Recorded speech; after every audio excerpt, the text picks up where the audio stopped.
Hi students, welcome to KC Botany. 6th to 12th students பார்த்தீங்கன்னா half yearly எக்ஸாம்ஸ்க்கு அரையாண்டு தேர்வுக்கான time table வந்து release பண்ணியிருக்காங்க 2025க்கு. ஆல்ரெடி இப்போ ஒரு சில டிஸ்ட்ரிக்டில் செகண்ட் மிட் டர்ம் எக்ஸாம் வந்து கம்ப்ளீட் ஆயிடுச்சு. இன்னும் ஒரு சில டிஸ்ட்ரிக்டில் வந்து நடந்துட்டுருக்கு. ஸோ இதற்கு முன்னாடி நடந்த காலாண்டு plus second mid term exam questions இது எல்லாமே கலெக்ட் பண்ணி வச்சிங்க. 10th 11th 12th இந்த ஸ்டூடெண்ட்ஸ் எல்லாமே, ஏன்னா நமக்கு அதுலேருந்து நிறைய கொஷின்ஸ் வந்து கேட்பாங்க. ஸோ ஒவ்வொரு கிளாஸுக்கு என்னென்னக்கு எக்ஸாம் அப்படிங்கிறத வந்து குயிக்காக பார்த்துருவோம். அதுக்கு முன்னாடி நீங்கள் நம்ம சேனலை சப்ஸ்கிரைப் பண்ணாமல் தான் சப்ஸ்கிரைப் பண்ணுறேங்க. மறக்காமல் இந்த வீடியோக்கு ஒரு லைக் பண்ணிவிடுங்க. So first 6th to 9th வந்து பார்ப்போம். ஸோ 6th மார்னிங்கில் எக்ஸாம்ஸ் வந்து இருக்குது. அதுக்கடுத்து 8th வந்து மார்னிங், 7th 9th ஆஃப்டர்நூன் வந்து எக்ஸாமு. ஸோ ஃபஸ்ட் எக்ஸாமே நமக்கு எப்போ ஸ்டார்ட் ஆகுதுன்னா 15ஆம் தேதி வந்து ஸ்டார்ட் ஆகுது. சரிங்களா, இது வந்து 6th to 9th மட்டும்தான். அதுக்கடுத்து 10th 11th 12th இவங்களுக்கு எல்லாமே டேட் வந்து மாறும். முன்கூட்டியே உங்களுக்கு வந்து எக்ஸாம்ஸ் நடக்குது. ஸோ எல்லாத்துக்குமே தமிழ் எக்ஸாமு. 16ஆம் தேதி பார்த்தீங்கன்னா எல்லாத்துக்குமே இங்கிலீஷ் எக்ஸாமு. அதுக்கடுத்து 17 எல்லாத்துக்குமே ஆப்ஷனல் லாங்குவேஜ் கொடுத்துருக்காங்க. அதுக்கடுத்து 18 எல்லாத்துக்குமே மேக்ஸு.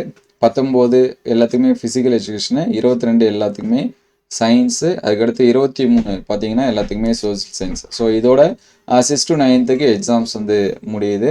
நெக்ஸ்ட்டு பார்த்தீங்கன்னா 10th ஷெடியூல் வந்து கொடுத்துருக்காங்க.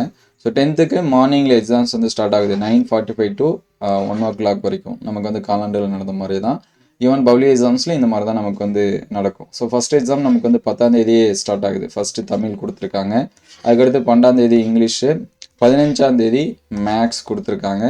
அதுக்கடுத்து 18க்கு சயின்ஸு. 22 social science. ஃபைனலாக லாஸ்ட் பார்த்தீங்கன்னா 23 ஆப்ஷனல் லாங்குவேஜ் வந்து கொடுத்துருக்காங்க.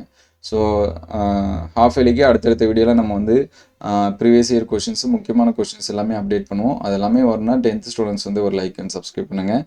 நம்ம வாட்ஸ்அப் குரூப் வச்சுருக்கோம், கீழே டிஸ்கிரிப்ஷன் லிங்க் இருக்குது, அதை ஜாயின் பண்ணிங்க. So next 11th and 12th பார்ப்போம். ஸோ 11th பார்த்தீங்கன்னா ஆஃப்டர்நூனில் எக்ஸாம்ஸ் வந்து ஸ்டார்ட் ஆகுது. 1:45 ஸ்டார்ட் ஆகி அதுக்கடுத்து 5 மணி வரைக்கும் நமக்கு வந்து என்ன பண்ணுவோம், எக்ஸாம்ஸ் வந்து நடக்கும். ஸோ ஃபஸ்ட் எக்ஸாம் 10ஆம் தேதி ஸ்டார்ட் ஆகுது தமிழ். அதுக்கடுத்து 12ஆம் தேதி இங்கிலீஷ் கொடுத்துருக்காங்க. 15 ஃபிசிக்ஸு, எக்கனாமிக்ஸு, எம்எல்எம்டி ஸ்கில் இதெல்லாமே கொடுத்துருக்காங்க. ஸோ மோஸ்ட்லி லாஸ்ட் இயர்லாம் ஹாஃப் இயர்லி எக்ஸாம்ஸ் நடந்துச்சுன்னா நிறைய ஸ்பேஸ் இருக்காது, அடுத்தடுத்து நடக்கிற மாதிரி இருந்துச்சு. ஸோ இப்போ வந்து கொஞ்சம் ஸ்பேஸ் கொடுத்துருக்காங்க. ஒரு நாள் 2 நாள் ரிவிஷன் பண்ணுற மாதிரி என்ன பண்ணியிருக்காங்க, கொடுத்துருக்காங்க. ஸோ 17ஆம் தேதி மேக்ஸு, சுவாலஜி, காமர்ஸ் இதெல்லாமே கொடுத்துருக்காங்க. அதுக்கடுத்து 19ஆம் தேதி கெமிஸ்ட்ரி, அக்கௌண்டன்சி, ஜியாகிரஃபி கொடுத்துருக்காங்க. ஸோ நெக்ஸ்ட்டு 22 பார்த்தீங்கன்னா communicative English, ethics, computer science, computer application இதெல்லாமே கொடுத்துருக்காங்க. ஸ்டாட்டிஸ்டிக்ஸ் இதெல்லாமே இருக்குது. ஃபைனல் எக்ஸாம் பார்த்தீங்கன்னா 23ஆம் தேதி பயாலஜி, பாட்னி, ஹிஸ்ட்ரி இதெல்லாமே இருக்குது. அதுக்கடுத்து இன்ஜினியரிங் குரூப்ஸுக்கு இவங்க எல்லாமே எக்ஸாம்ஸ். இது வந்து எல்லாமே 11th. ஸோ ஃபைனலாக பார்த்தீங்கன்னா 12th மார்னிங் எக்ஸாம் 9:45 1 o'clock வரைக்கும். ஸோ ஃபஸ்ட்டு எக்ஸாம் நமக்கு வந்து 10ஆம் தேதி ஸ்டார்ட் ஆகுது தமிழ் எக்ஸாம். 12ஆம் தேதி இங்கிலீஷு. அதுக்கடுத்து 15ஆம் தேதி சரிங்களா, இங்கே வந்து 13 14 ஸோ 2 நாள் வந்து ஸ்டடி மாதிரி கொடுத்துருக்காங்க. Maths, zoology, commerce. ஸோ நம்ம எல்லாமே அடுத்தடுத்து இம்பார்ட்டன்ட் கொஷின்ஸ் எல்லாமே அப்டேட் பண்ணுவோம் சரிங்களா.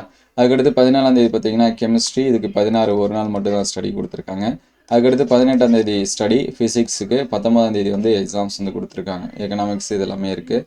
அதுக்கடுத்து 20 21 ஸோ பயாலஜிக்கு 2 நாள் கொடுத்துருக்காங்க. பயாலஜி, பாட்னி, ஹிஸ்ட்ரி இந்த எக்ஸாம்ஸ் எல்லாமே இருக்குது. ஸோ ஃபைனல் எக்ஸாமாக கம்ப்யூட்டரு சயின்ஸு, கம்ப்யூட்டர் அப்ளிகேஷன் இது எல்லாமே கொடுத்துருக்காங்க. ஸோ இதெல்லாமே நோட் பண்ணி வச்சுங்க. அடுத்தடுத்த வீடியோவில் நம்ம வந்து ஆஃப் இயர்லிக்கு முக்கியமான கொஷின்ஸ் வந்து அப்டேட் பண்ணுவோம். So 10th and 12th students, so இது வந்து ஆஃப் இயர்லின்னு நினைக்காதீங்க, ஒரு பப்ளிக் எக்ஸாம்ஸாக நினச்சி ப்ரிப்பேர் பண்ணுங்கள். ஏன்னா நமக்கு எல்லாமே ஃபுல் போர்ஷன் தான் சரிங்களா. பப்ளிக் எக்ஸாமுக்கு எப்படி ஃபுல் போர்ஷனோ ஆஃப் இயர்லினாலே நமக்கு வந்து ஃபுல் போர்ஷனாக தான் கொடுப்பாங்க. ஸோ இதுக்கு அடுத்து நம்ம ரிவிஷன் 1, அதுக்கடுத்து ரிவிஷன் 2 இந்த மாதிரி ரிவிஷன் எக்ஸாம்ஸ் வந்து நடக்கும். மோஸ்ட்லி எல்லா ஸ்கூல்லுமே 90% போர்ஷன்ஸ் வந்து முடிச்சிருப்பாங்க. ஸோ நெக்ஸ்ட்டு நம்ம அடுத்தடுத்த வீடியோவில் முக்கியமான கொஷின்ஸ் வந்து எல்லா சப்ஜெக்ட்டுக்குமே அப்டேட் பண்ணுவோம். உங்களுக்கு எந்த சப்ஜெக்ட்டுக்கு வேணும் அப்படிங்கிறத கமெண்ட் பண்ணுங்கள். தேங்க்யூ ஃபார் வாட்சிங்.